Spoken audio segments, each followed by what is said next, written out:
Assalamu alaikum dear viewer, welcome to my YouTube channel I am chemist. This is lecturer Imran with I am chemist। और आज से हम mock test जो कि Pakistan medical commission ने अपने ऑफिशियल वेबसाइट पे अपलोड कर दी है उसका सॉल्यूशन स्टार्ट करने वाले हैं। अगर आपको वीडियो अच्छी लगती है तो प्लीज़ अपने फ्रेंड्स के साथ शेयर ज़रूर कीजिए, क्योंकि मैं अगर एफर्ट्स कर रहा हूँ तो सिर्फ आप लोग की वजह से कर रहा हूँ। इसमें कोई शक नहीं है कि मैं अपने लिए भी कर रहा हूँ, लेकिन अगर मैं चाहूँ तो आपको यही टेस्ट वीडियोस बना के सेल आउट भी कर सकते हूँ और मुझे पता है कि मुझे अच्छा खासा अमाउंट मिल सकता है। लेकिन मैं चाहता हूँ कि आप लोग ऑलरेडी स्टूडेंट्स लाइफ में हो इस वक्त और आप लोगों के पास पैसा इतना नहीं होता, तो मैं आप लोग के साथ फ्री में शेयर कर रहा हूँ सारा कुछ। ठीक है, अगर ये चीज़ आप एकेडमी से जाके लेते हो तो आपको पता है आपको कितने का टांका लगाया जाता है। एनीवेज जो भी है, अगर आप शेयर करते हैं तो well and good, I shall be really thankful to you. अगर नहीं करते तब भी आपका बहुत बहुत शुक्रिया। और लेकिन ये रिक्वेस्ट सुन लें कि अगर आपके पास पीएमसी का टेस्ट आता है तो आप प्लीज़ मुझे अपने मेरे व्हाट्सएप नंबर पे ना शेयर कर दिया करें, क्योंकि मैं कोशिश करूँगा कि जितने भी टेस्ट हैं तकरीबन सब के लिए मैं सॉल्यूशन आपके साथ शेयर करता रहूँ। मैंने ये सुना है स्टूडेंट से कि जितने भी स्टूडेंट्स हैं तकरीबन उनके अपने अपने अलग अलग टेस्ट जो हैं उनके ऑफिशियल पोर्टल के ऊपर अपलोडेड हैं। So let's begin this video. मुझे ये एक मेरे बहुत ही अच्छे सब्सक्राइबर हैं, उन्होंने सेंड किया था, तो आई थॉट कि मैं इसके ऊपर आपके साथ जो डिटेल एक्सप्लेनेशन है वो शेयर कर लूँ।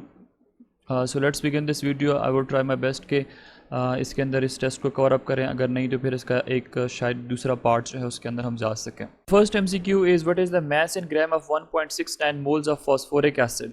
देखो, अगर आप मेरी तरह नालायक स्टूडेंट हैं तो आपको अगर फॉस्फोरिक एसिड का फार्मूला नहीं आता होगा तो आप ये वाला सवाल नहीं कर सकते। इसलिए जो भी मॉलिक्यूलर फार्मूलाज हैं वो आपको आने चाहिए। ठीक है, केमिकल्स के नेम आपको आने चाहिए।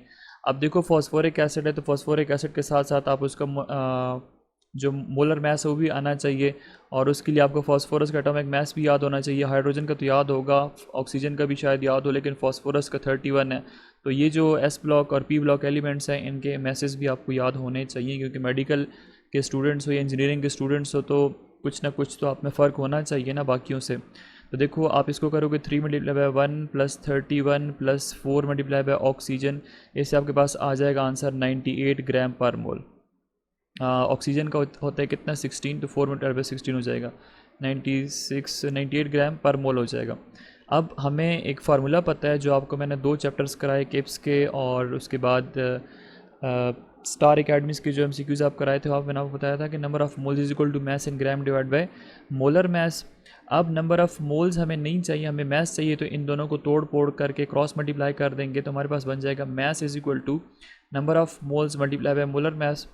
अब नंबर ऑफ़ मोल्स हमारे पास गिवन कितने हैं, दैट इज़ 1.69। तो 1.69 को मल्टीप्लाई कर दो किसके साथ, 98 ग्राम के साथ। तो ये 98 ग्राम मल्टीप्लाई कर दो तो आपके पास मास जो आएगा ना, दैट इज़ 166 ग्राम।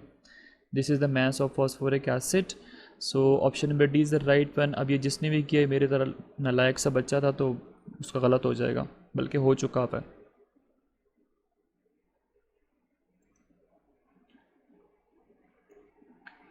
अच्छा जी, नेक्स्ट क्वेश्चन भी हमारे पास स्टैचोमेट्री से ही है। The amount of reactant according to a balanced chemical equation is called dash.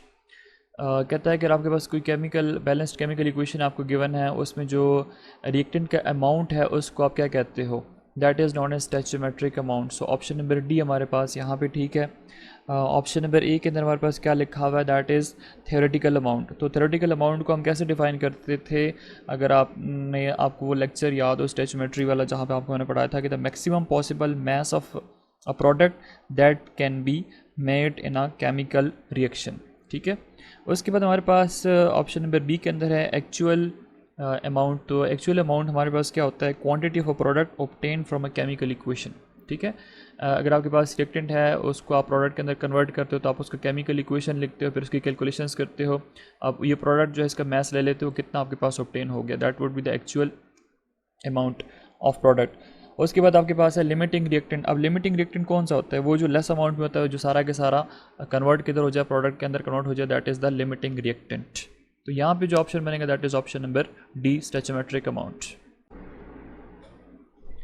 अच्छा, नेक्स्ट क्वेश्चन हमारे पास है what is the mass of 2 next हमारे पास है what is the mass of 2 decimetre cube of oxygen at STP, standard temperature and pressure के ऊपर आपने मास बताना है 2 डेसीमीटर क्यूब ऑफ ऑक्सीजन का।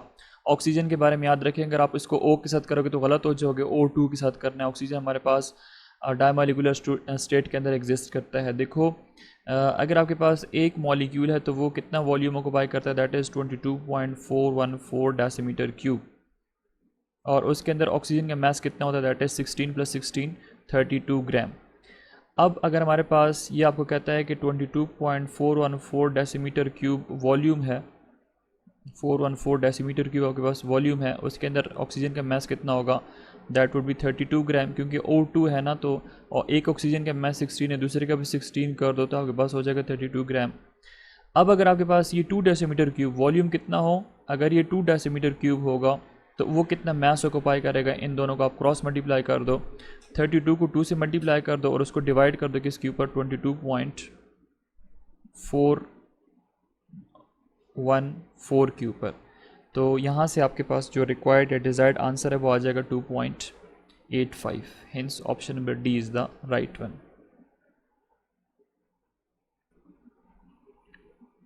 नेक्स्ट हमारे पास MCQ है, which principle contradicts the Bohr model. अब बोहर मॉडल को कॉन्ट्रडिक्ट कौन कर रहा था, मतलब इसका अपोजिट कौन जा रहा था, that was Heisenberg uncertainty principle. Hence option number D हमारे पास क्या है, करेक्ट है। अब ये कैसे उसको कॉन्ट्रडिक्ट कर रहा था, उसके अपोजिट कैसे जा रहा था, कि बोहर ही कह रहा था कि इलेक्ट्रॉन अगर एटम के अंदर प्रेजेंट है तो इसका मतलब है कि वो एक ख़ास या डेफिनेट डिस्टेंस के ऊपर प्रेजेंट है फ्रॉम द न्यूक्लियस, और एक ख़ास वेलोसिटी के साथ अराउंड द न्यूक्लियस रिवॉल्व कर रहा है, घूम रहा है। लेकिन हेंसबर्ग क्या कह रहा था कि वो ये कह रहा था कि हम एग्जैक्ट पोजीशन और वेलोसिटी जो है उसको फाइंड आउट नहीं कर सकते। जैसे उसने कहा था कि delta x multiply by delta p greater than equal to h divide by 4 pi. अब ये इक्वेशन है, ये इक्वेशन भी बहुत इंपॉर्टेंट है, इसको भी आपने याद रखना है। उसने कहा था कि अगर हमारे पास प्रोडक्ट है किस चीज़ का, ये हमारे पास डेल्टा एक्स है, डेल्टा एक्स क्या बता रहा है, दैट इज़ द पोजीशन, और डेल्टा पी क्या बता रहा है, that is momentum, product of mass and velocity. ठीक है, कहता है कि आप इन दोनों को एग्जैक्टली एक टाइम पे डिटरमाइन नहीं कर सकते। हेंसबर्ग अनसर्टेनिटी प्रिंसिपल क्या कर रहा है, बोर एटॉमिक मॉडल या थ्योरी को कॉन्ट्रडिक्ट कर रहा है।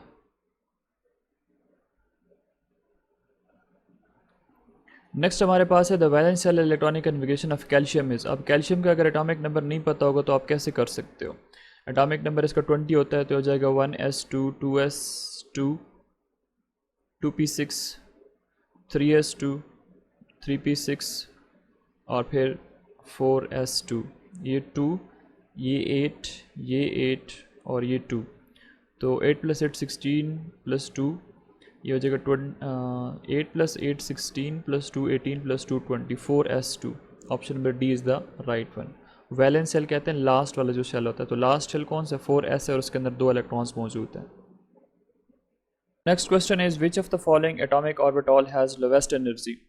अब एटॉमिक ऑर्बिटल की अगर एनर्जी फाइंड आउट करनी है तो आप उसमें n + l रूल जो है उसको अप्लाई करते हो। ठीक है, अब ये मैंने बहुत डिटेल के साथ आपको कराया हुआ है, लेकिन अगर आपने सीखा हुआ है तो वेल एंड गुड, अगर नहीं सीखा हुआ तो फिर आपको नहीं आएगा।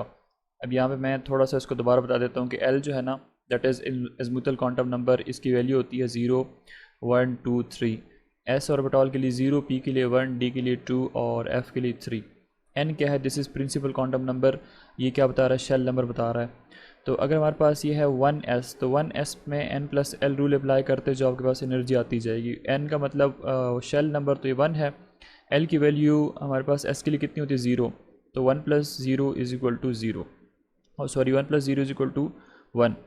2p के लिए हमारे पास क्या हो जाएगा, n हो जाएगा 2, और p के लिए l की वैल्यू कितनी होती है, दैट इज़ 1, तो 2 + 1 हो जाएगा 3, 3 + 0 हो जाएगा 3, और 4 + p की वैल्यू कितनी होती है, दैट इज़ 1, तो 4 + 1 5। सबसे हाईएस्ट एनर्जी किसकी है, 5, इसकी हमारे पास वैल्यू क्या है, 5 है, दैट इज़ हाईएस्ट, और इसकी वैल्यू हमारे पास 1 है, तो ये हमारे पास क्या हो जाएगा, इसकी लोवेस्ट एनर्जी है। सो option number A is the right one. Now the next MCQ is intermolecular forces between gas molecules are significant at dash। Wonder wall corrections आप लोगों ने सुनी हुई हैं, ठीक है, पढ़ी हुई हैं, सुनी हुई हैं, जो भी है।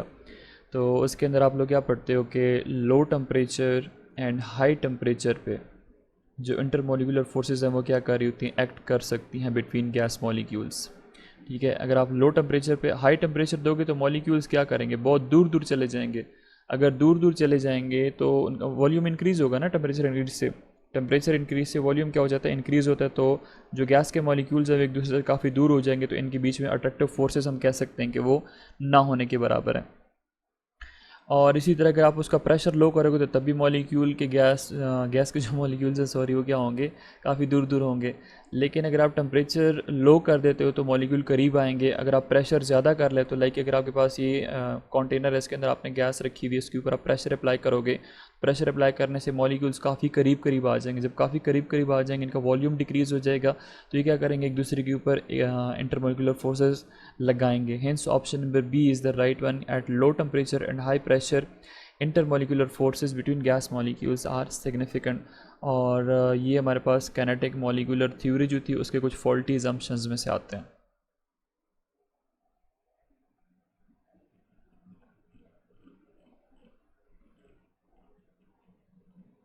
उसके बाद नेक्स्ट क्वेश्चन है, that is according to kinetic molecular theory collision between the gas molecules are dash. So kinetic molecular theory का आई थिंक पहला ही पॉइंट है वो ये आपको ये बता रहा है कि जब गैस मॉलिक्यूल्स एक दूसरे के साथ कोलाइड करते हैं, कोलाइड का मतलब टकराना, ठीक है, जब ये एक दूसरे के साथ टकराते हैं, so that molecule is perfectly elastic. वो क्या होती हैं, these are perfectly elastic. Hence option number A is the right one.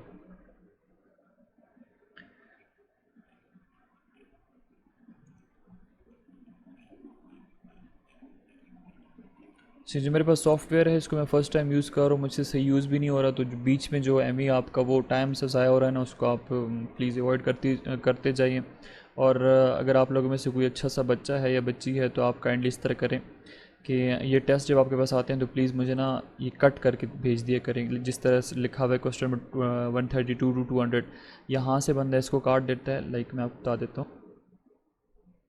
लेकिन आप लोग करेंगे नहीं बिल्कुल, क्योंकि आप लोगों को तो तैयार चीज़ चाहिए। देखो ये आपके पास ये जगह, अगर आप यहाँ से इसको काट देते हो, लाइक इसको अगर आप काट के मुझे सेंड कर दोगे तो मेरे लिए थोड़ा सा ईजी हो जाएगा। Anyways, the product of volume and pressure of a fixed amount of a gas at constant temperature remains same for initial and final state of a gaseous। देखो इसके अंदर ये बता रहा है कि अगर आपके पास प्रेशर है उसका वॉल्यूम के साथ क्या रिलेशनशिप होता है, दैट इज़ इन्वर्स रिलेशनशिप। अगर आप प्रेशर इंक्रीज़ करते हो तो वॉल्यूम क्या कर जाता है, डिक्रीज़ हो जाता है। और अगर आप इसको P1 कर देते हो, इसको V1 कर देते हो, तो इसको हम ऐसे लिख सकते हैं कि P1 is equal to K multiply by 1 by V1। अब ये K इज़ अ कांस्टेंट, ठीक है। इनको अगर आप V को उधर मल्टीप्लाई करो तो आपके पास हो जाएगा P1 V1 is equal to K। This is the initial state, ठीक है, ये फर्स्ट स्टेट है। इसी तरह अगर हमारे पास ये हो जाए P2 is inversely proportional to V2, तो ये भी हमारे पास क्या हो सकता है, ये हो जाएगा ना P2 V2 is equal to K। इन दोनों को, ये दोनों कांस्टेंट के इक्वल है, तो हो जाएगा P1 V1 is equal to P2 V2 at constant pressure and at constant number of moles. तो ये आपको कौन सा लॉ बता रहा है, प्रेशर इंक्रीज़ करने से वॉल्यूम का डिक्रीज़ हो जाना, that is the Boyle's law. Hence option number C is the right one. और ये ग्राम लॉ ऑफ इफ्यूजन के बारे में आप लोगों ने सुना, डिफ्यूजन और इफ्यूजन, इफ्यूजन एंड डिफ्यूजन के बारे में आप लोगों ने सुना होगा। ये क्या कहता है कि R1 R2 square of their message, ठीक है, M2 और M1। एवोगैड्रो लॉ आपको क्या बता रहा था, वो आपको ये बताता है कि वॉल्यूम इंक्रीज़ करने से नंबर ऑफ मोल्स इंक्रीज़ करने से वॉल्यूम क्या हो रहा होता है, इंक्रीज़ हो रहा होता है। डाल्टन लॉ आप लोगों ने पढ़ा था, पार्शियल प्रेशर जो है, partial pressure is the sum of all the pressure, ठीक है। अगर आपके पास total pressure is equal to pressure of A, pressure of B, pressure of C and so on.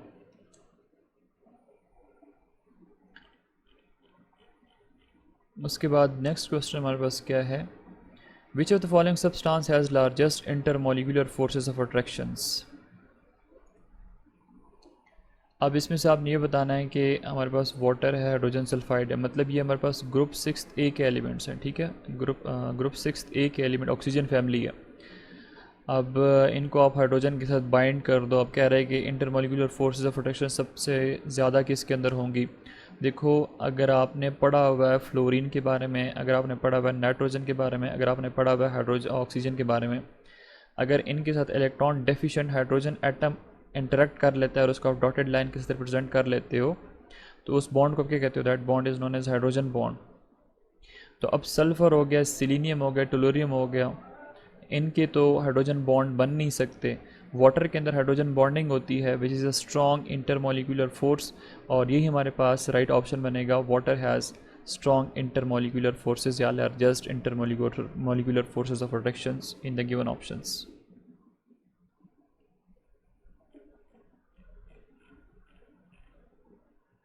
Now next question is which the solid which is hardest of all types. Different solids आपको given है, covalent, molecular, ionic and metallic solid. अब इसमें से आपसे पूछ रहा है कि सबसे ज़्यादा हार्डेस्ट कौन से वाला है। सो आप लोगों ने डायमंड के बारे में तो सुना होगा, डायमंड की ये शेप होती है, ठीक है, this is the shape for diamond tetrahedral. अच्छा, आप डायमंड के अबाउट शायद आगे एक और MCQ आ रहा है, उसमें क्यूबिक बात भी करेंगे, तो वहाँ पे आपने थोड़ा गौर से सुन लेना है। अच्छा, अब डायमंड के अंदर क्या होता है कि टेट्राहेड्रल अरेंजमेंट होती है, टेट्राहेड्रल अरेंजमेंट है, ठीक है, और टेट्राहेड्रल अरेंजमेंट है, और इसके अंदर जो हाइब्रिडाइजेशन होगी that would B sp3 hybridisation. अब अगर आप देखो तो ये आपके पास कौन सा सॉलिड है, दैट इज़ कोवेलेंट सॉलिड। आप डायमंड से कोई आपको सख्त चीज़ या हार्ड चीज़ मिल सकती है, नहीं ना, तो इसका मतलब है कि जो कोवेलेंट सॉलिड्स हैं they are the hardest of all, hence option number A is the right one.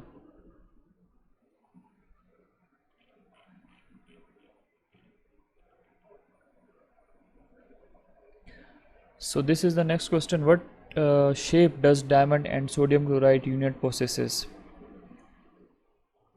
So इसमें हम लोगों ने शेप के बारे में बताना है कि डायमंड और NaCl यूनिट्स के अंदर कौन सी शेप जो है वो एग्जिस्ट करती है।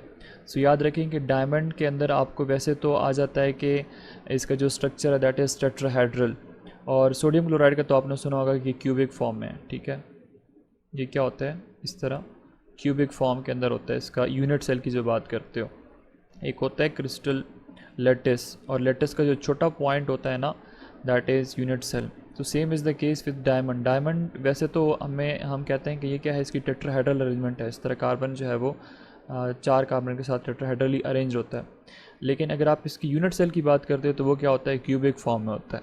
Hence option number C is the right one, both are cubic. इसको आपने याद करना है, इसके अंदर आपने कंफ्यूज नहीं होना।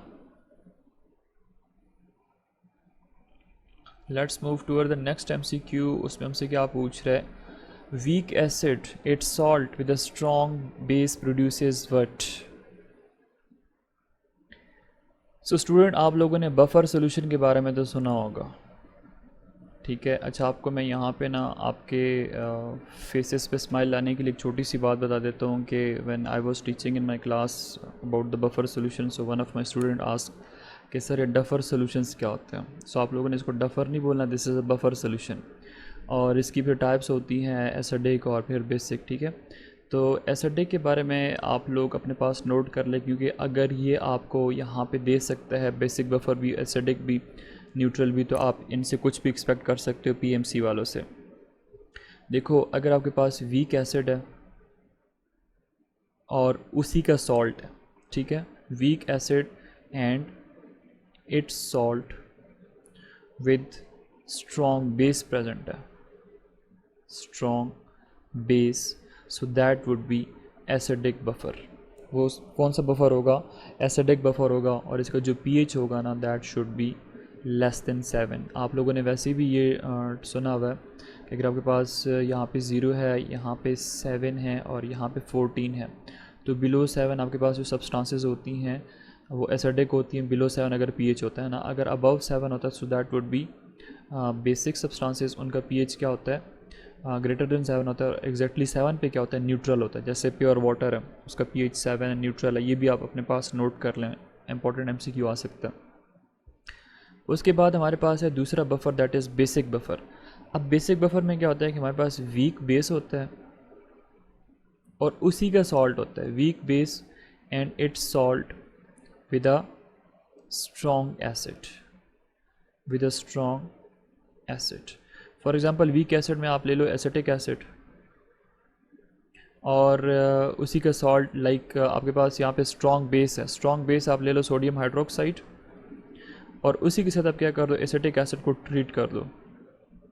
अब ये H और ये OH मिलके क्या बना लेंगे, यहाँ से वाटर मॉलिक्यूल रिलीज़ हो जाएगा और ये एसीटेट आयन और सोडियम आयन मिलके सोडियम एसीटेट बना लेंगे विच इज़ अ सॉल्ट। और ये कहाँ से बना, स्ट्रॉन्ग बेस से।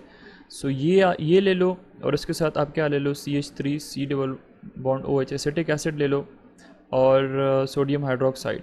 ये तीनों मिलके क्या बनाएंगे, this would be acetic buffer और इसका pH जो होगा that should be less than 7। Hence option number B is the right one. देखो वीक एसिड और उसका salt with a strong base, तो आपके पास जो बफर बनेगा दैट वुड बी एसिडिक और उसका pH क्या होता है, लेस देन 7 होता है।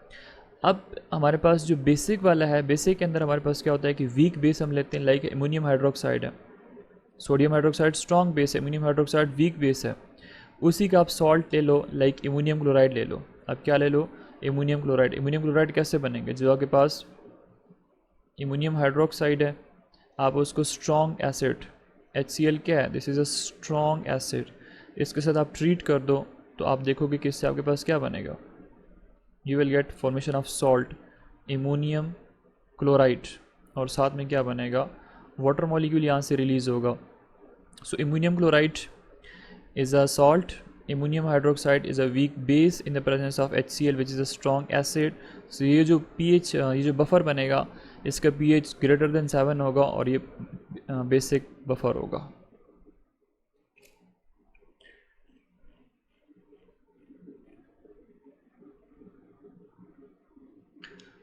ओके जी, नेक्स्ट क्वेश्चन है sodium chloride can be purified by passing gaseous dash. देखो आपने सोडियम क्लोराइड को प्योरीफाई करना है, मतलब साफ़ करना है, तो आप इसको कैसे प्योरीफाई करोगे, कौन सी गैस के साथ आप इसको रिएक्ट कराओगे। सो अगर आप इसको हाइड्रोजन क्लोराइड के साथ रिएक्ट करा लोगे तो आप इसको प्योरीफाई कर सकते हो। कैसे, देखें सोडियम क्लोराइड है, ये आयनाइज होगा तो आपके पास क्या प्रोड्यूस करेगा, सोडियम आयन और क्लोराइड आयन प्रोड्यूस करेगा। इसी तरह अगर HCl गैस आयनाइज होगा तो इससे आपके पास क्या होगा, H पॉजिटिव और Cl नेगेटिव। ठीक है, अब ये Cl और Cl यहाँ पे क्या है, these are the common ion. Common ion effect जहन में लेकर आए, कॉमन आयन इफेक्ट। अब ये कॉमन आयन इफेक्ट जो है इसकी वजह से जो सोडियम क्लोराइड है इसकी सोलिबिलिटी क्या हो जाएगी, वो सुप्रेस हो जाएगी। सुप्रेस हो जाएगी मतलब स्टॉप हो जाएगी, कम हो जाएगी। तो इसी तरह आप क्या कर सकते हो, इनको कॉमन आयन इफेक्ट की वजह से हाइड्रोजन क्लोराइड गैस ऐड करके सोडियम क्लोराइड को प्योरीफाई कर सकते हो। Hence option number D is the right one. So student, ये हमारे पास कुछ MCQs हो गए। बाकी की जो MCQ है वो हम पार्ट नंबर 2 के अंदर डिस्कस करेंगे। और जो आपसे रिक्वेस्ट की है कि अगर कोई हो सके तो प्लीज़ मुझे इसके क्लियर कट स्क्रीनशॉट्स जो हैं वो बना के थोड़ा क्रॉप करके सेंड कर दें। Thanks for watching and stay connected with IM chemist.